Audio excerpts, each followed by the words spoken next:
خدایا، هر مشکلی که داشتم از تو کمک خواستم. هر ناراحتی که داشتم از تو گله و شکایت کردم. ولی دیگه به اندازه کافی آزمایش شدم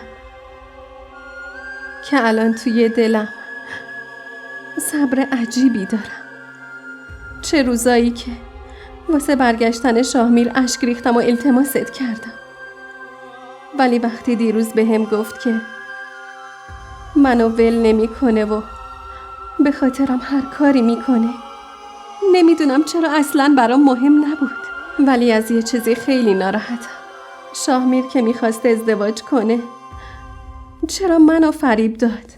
خدایا بهم صبر بده، بهم نیرو بده، کمکم کن که قوی باشم.